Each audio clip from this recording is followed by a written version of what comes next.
Assalamualaikum warahmatullahi wabarakatuh. Good afternoon, ladies and gentlemen.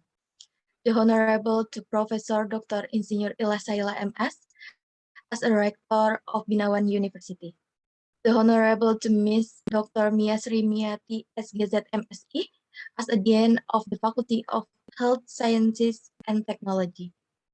The Honorable to Miss Istiana IMDGZ SGZ MKM as a Chairman of Nutrition Department. The Honorable to Miss Adhila Fayasari SGZ MPH as a speaker that will be giving out material today. The Honorable to all lecturers of the Faculty of Health Sciences and Technology and my participants who have been present at today's event. Ladies and gentlemen, I would like to introduce myself.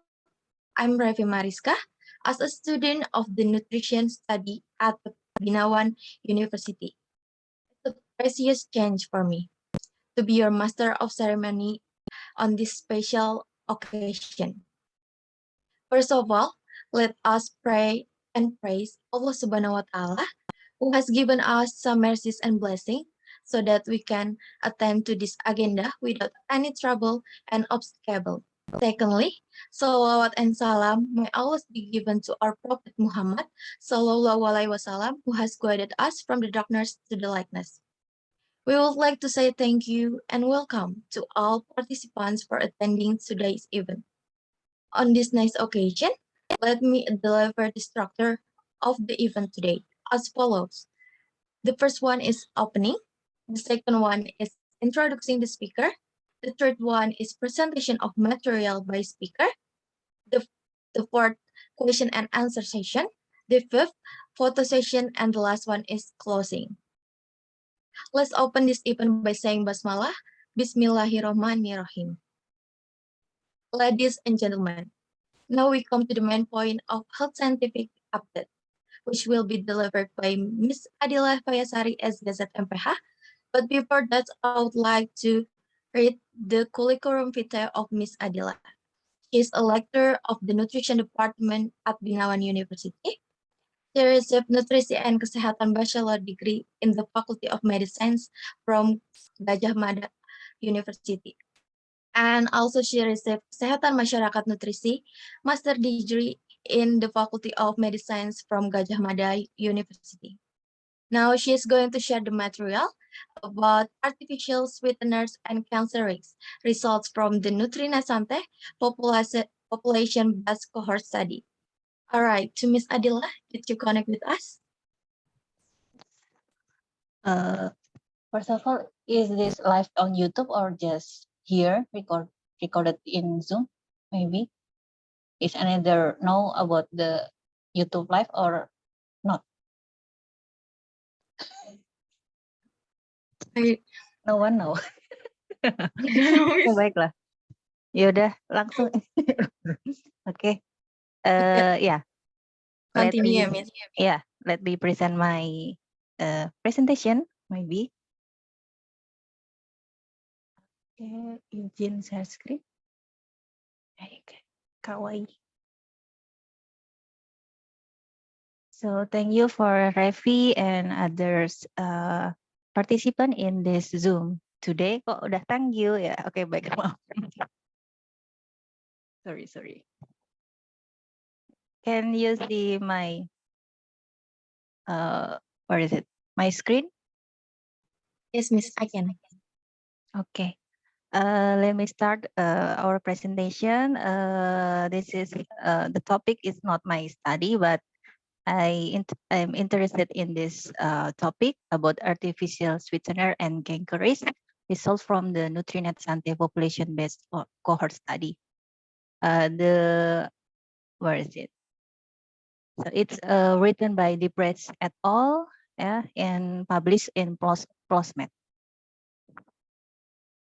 So the first is the introduction. Sorry. Okay. Usually nowadays that the food industry use artificial sweetener in wide range of foods and beverages as alternative to added sugars, for which the deleterious effect on several chronic disease. However, the safety of artificial sweetener is questioned, and their role in the etiology of various disease is debated.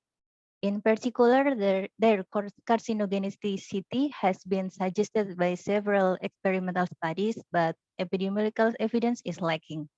Previous observational studies have investigated the association only between canker rates and the consumption of artificially sweetened beverage used as a proxy.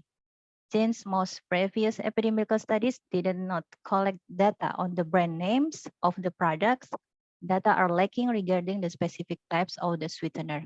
So the objective of this publication or this study is to investigate the association between intakes of artificial sweetener, total and most consumed ones, and cancer risk overall by most frequent cancer site. So we, in this study, we want to know the specific types of sweetener which related to the cancer risk. So the method, first one, subject were collected through NutriNet-Sante study. It's a web-based cohort.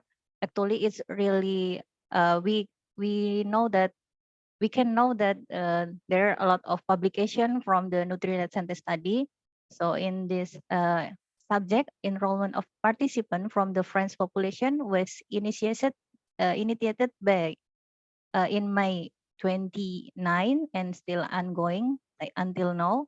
And the inclusion of the subject is adults aged more than 18 years with internet access required through the extensive multimedia campaigns. So the baseline, we collected the health status, anthropometric data, physical activity using IPAC, lifestyle, socio-demographic, and diet. And then we follow up through 5 years.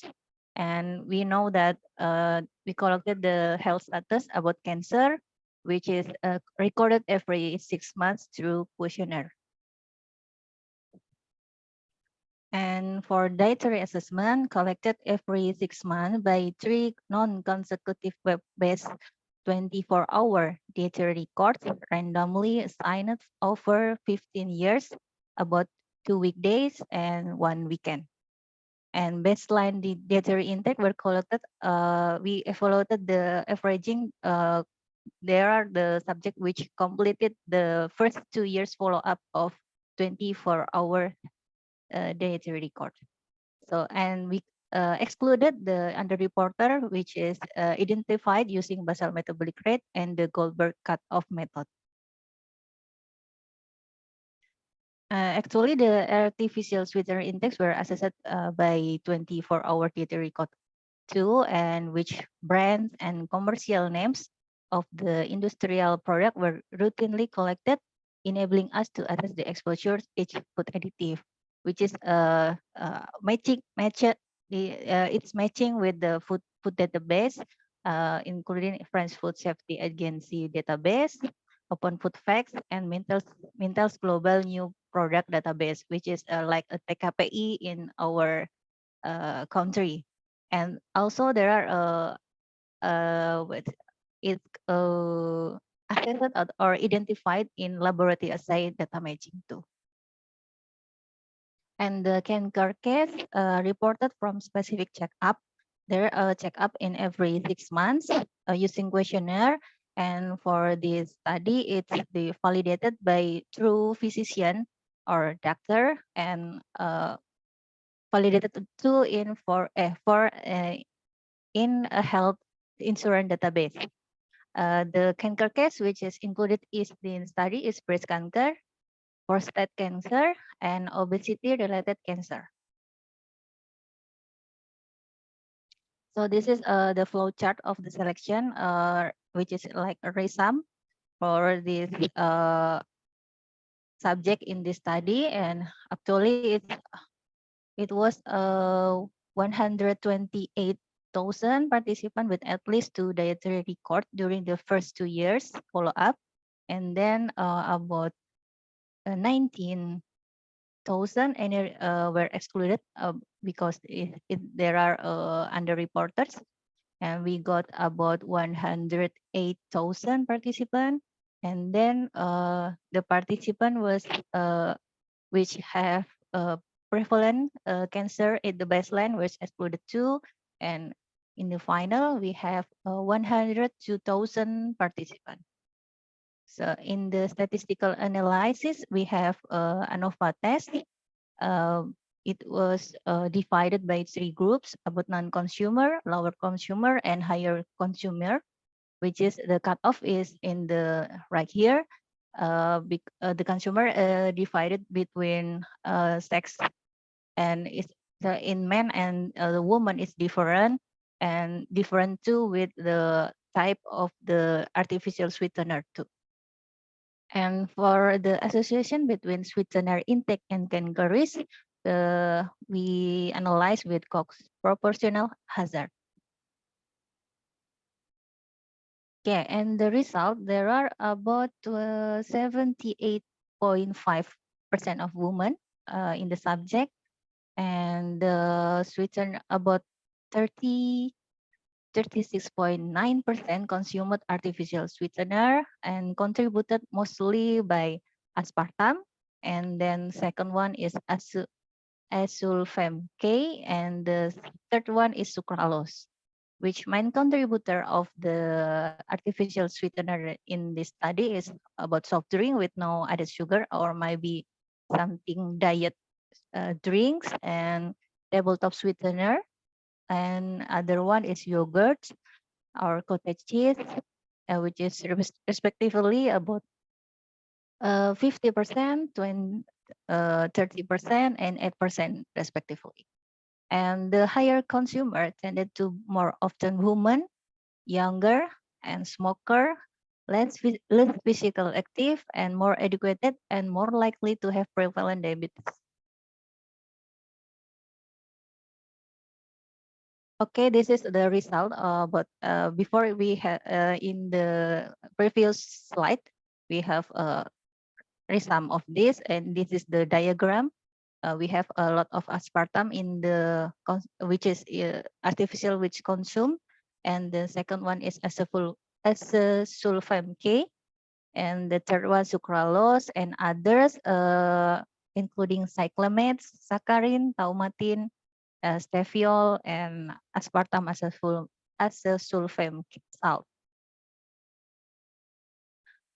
Okay, the second diagram is about the relative contribution of each food group to the total intake of artificial sweetener, which is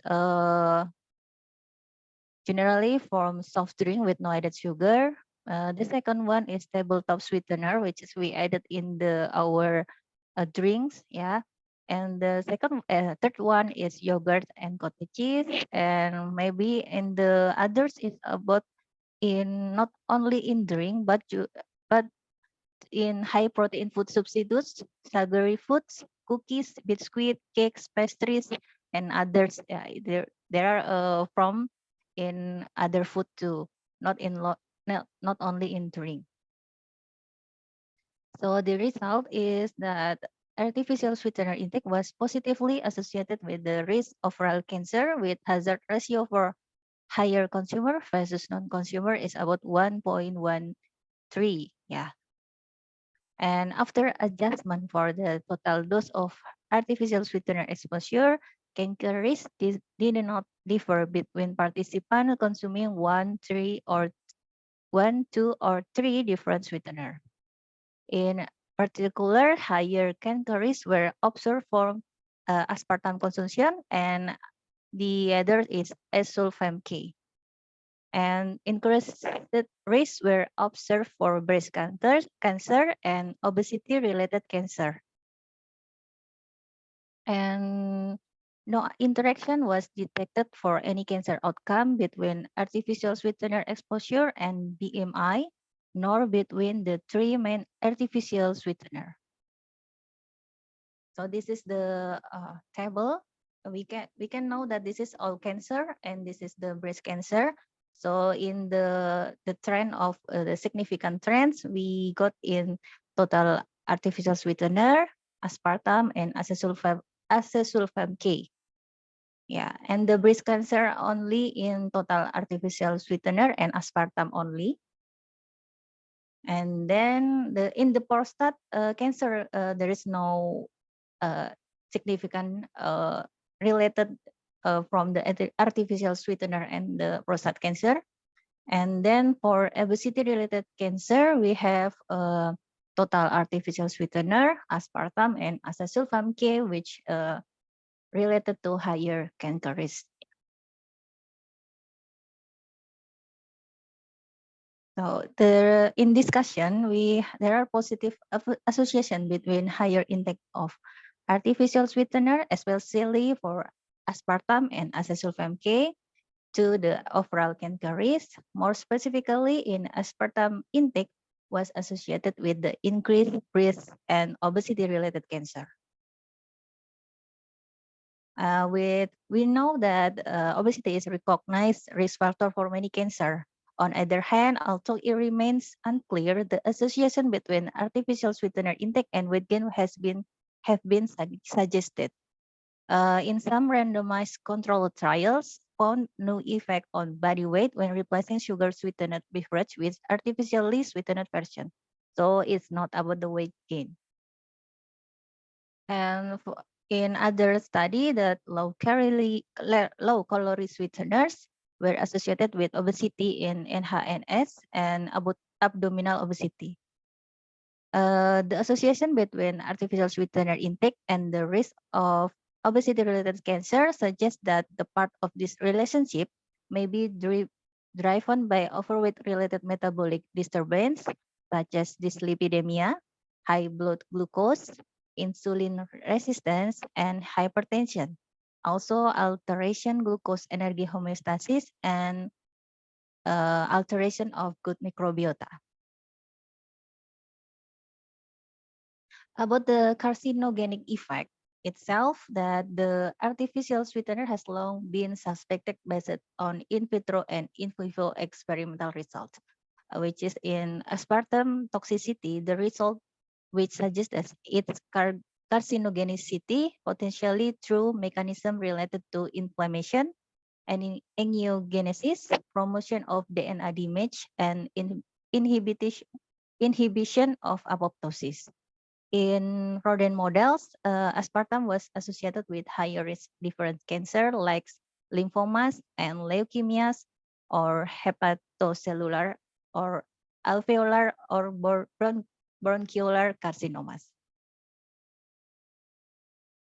Also in sucralose was shown to increase the risk of malignant tumors and hematopoietic neoplasia in mice.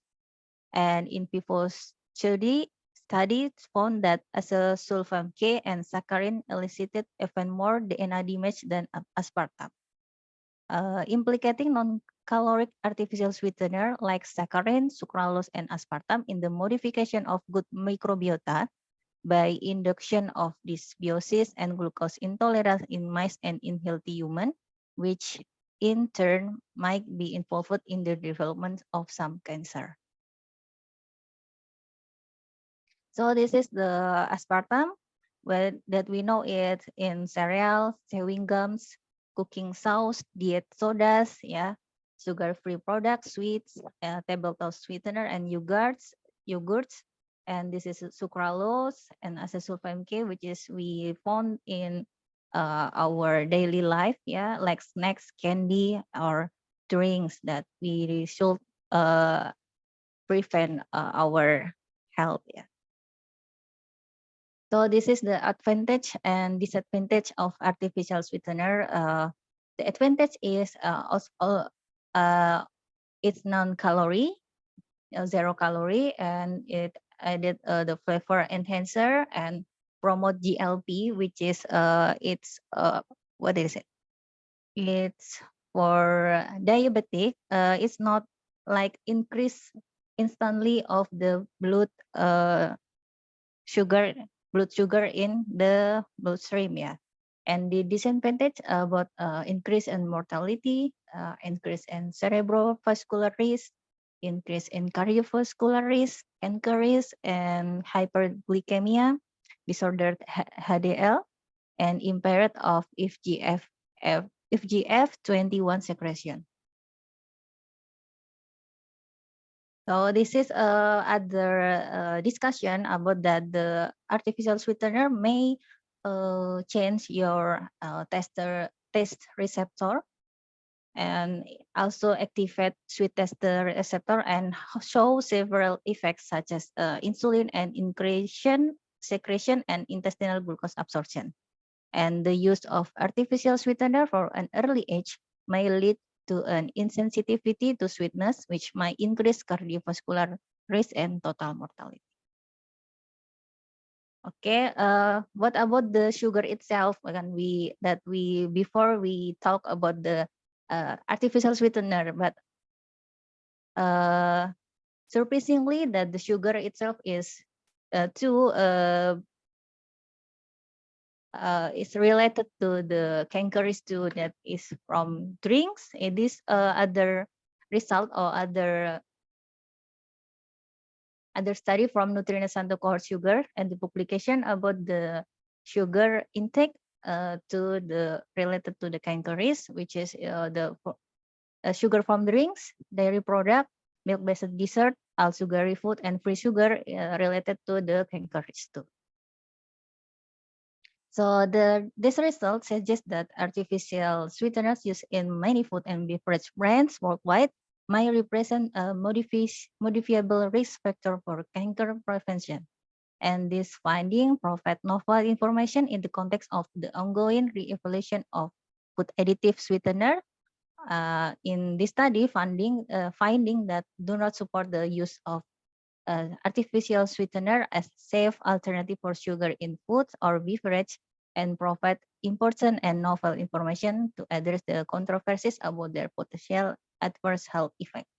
And also the last conclusion about that consuming sugar and artificial sweetener in acceptable daily intake, that we should prepare or prevent our body from the sugar or artificial sweetener. Okay, this is my last presentation, and thank you for participating in this presentation. Okay.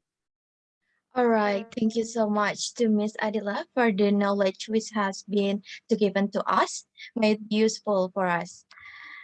So, all right, the conclusion that is obtained is based on this result showing that artificial sweeteners are used in many food and beverage brands worldwide. Might be a modifiable risk factor for cancer prevention, and this finding provide new information in the context of ongoing re-evaluation food addictive sweeteners by the European Food Safety Authority and other health agency globally. That's it. All right. The next one is a question and answer session. Okay, here's a question from the panelist one. She is Miss Lina Agestika, SGZ MHSc. Please, for the panelist, Miss Lina, turn on your camera and microphone. And then we can start asking to our speaker. Okay, thank you very much, Refi, for the opportunity to me. So the risk is quite interesting, yeah, because we know that Indonesia is one of in the diabetic disease, yeah, and those we cannot avoid to use the artificial sweeteners, yeah. So from the presentation, I thought that Ms. Adhila also mentioned that not only the artificial sweeteners that causing the higher risk of cancer, right? But also the sugar itself have the almost similar effect to the human health.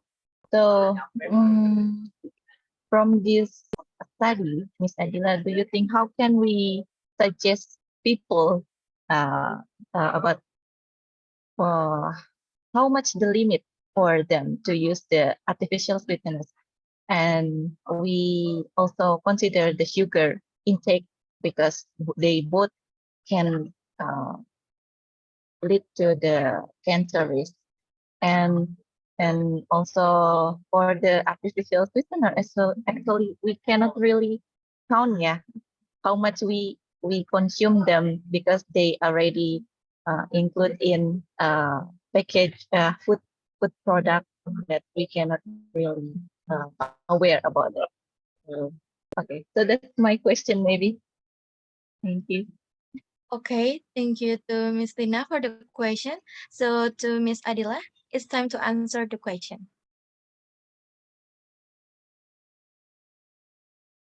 Okay, thank you, Miss Lina, what the question. I'll try to answer it.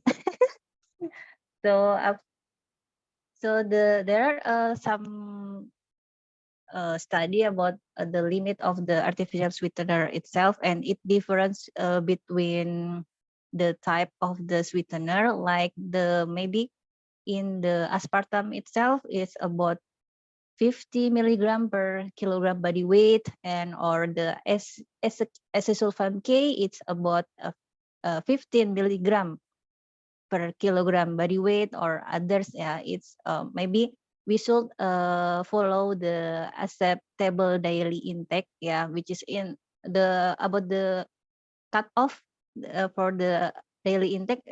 It's we use the in for the America one, but not in the Indonesia. We haven't had the cutoff in Indonesia yet, but in the sugar, maybe the sugar itself, we should follow the KGL, yeah, from the what is it, batasi konsumsi gula, garam dan lemak, ya. In for the sugar, maybe we should follow the germas itself, that we should not eat more than 50 gram each day for the sugar. And for the maybe the artificial sweetener, we should follow the AD, acceptable daily intake, in for from FDA or others in others country, maybe like that.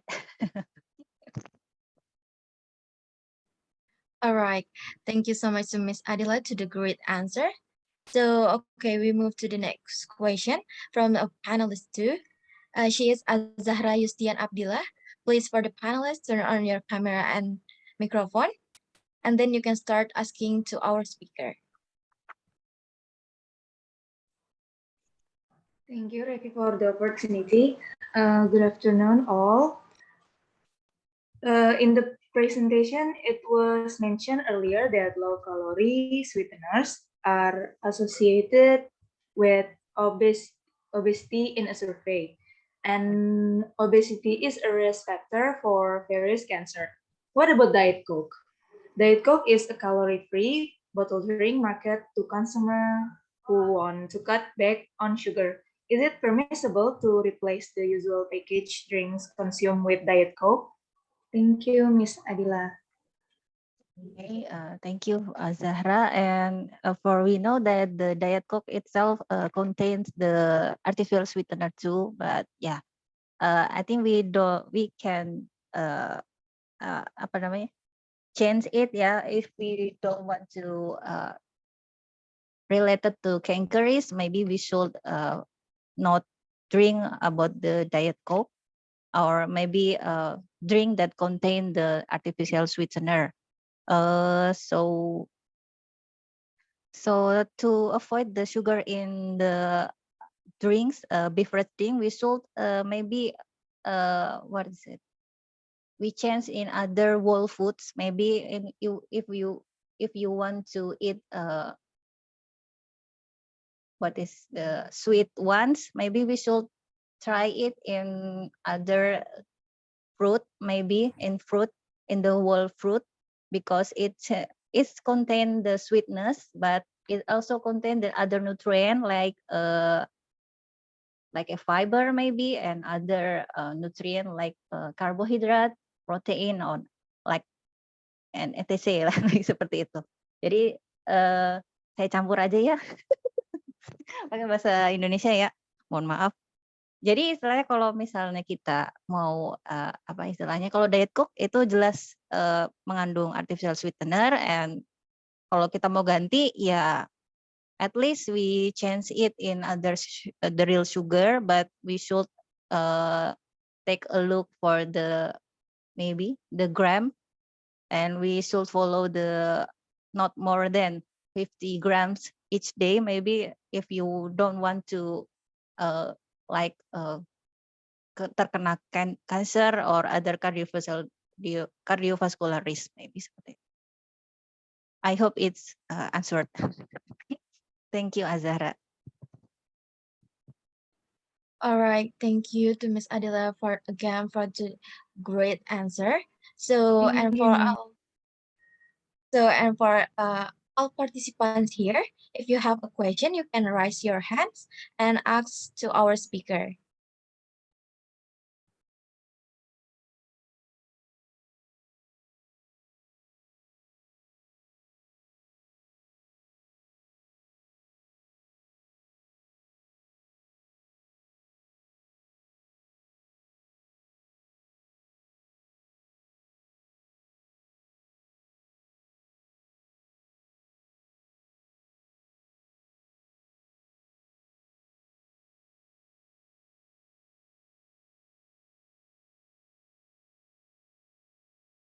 Maybe I want to add additional information, perhaps not asking question for Miss Adhila.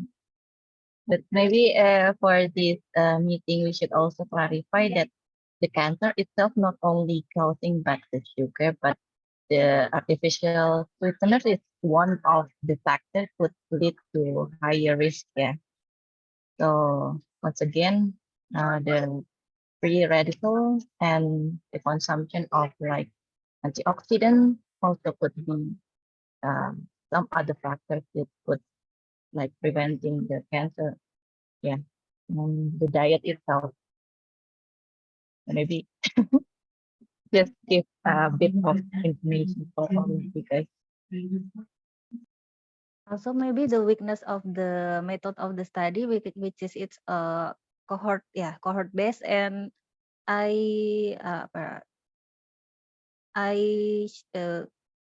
yeah that there are a lot of publication about the NutriSante cohort study, and it's which is a artificial sweetener related to cancer, kemudian artificial sweetener related to what is cardiovascular risk, which is I don't know about whether it's the different subject or the same subject we use in the publication, maybe something like that.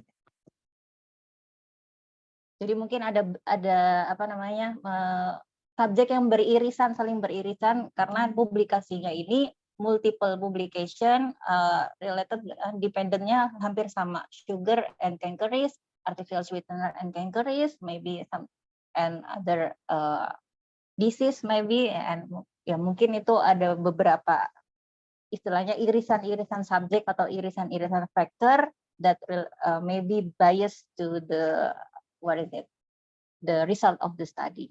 Maybe something like that. Yeah, agree. So there will be one of other like disease, degenerative disease in between, the consumption of artificial sweeteners and another disease, and then lead to cancer. Yeah. So it's quite interesting. So the cohort study itself is really exhausting because they took from 2009, and today is 2022. And still ongoing. Yeah, still ongoing. It's really, it's really great research.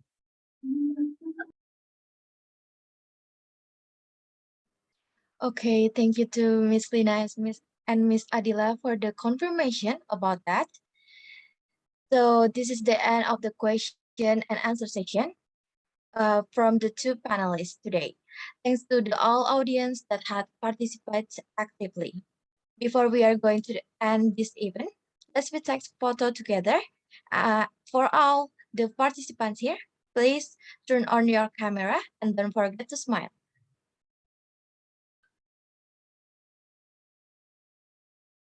Okay, I start from the slide 1. Wait, ditunggu dulu aja kali. All right. Okay, Miss. Ada. Yaudah. Okay, so I'll take it from the slide 1.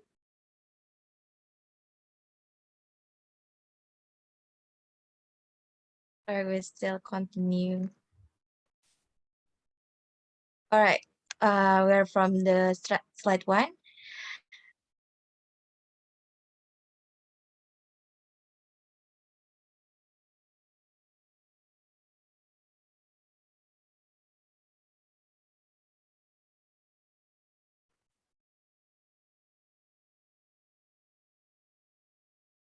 All right, finally we got to the last section in this event that is closing.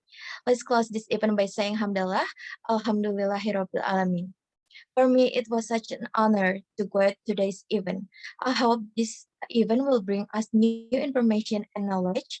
I would like to say thanks to the speaker, thanks to the panelists, and all participants for attending and contributing to this event. Thank you so much. See you on the next occasion and have a great day. Wassalamualaikum warahmatullahi wabarakatuh.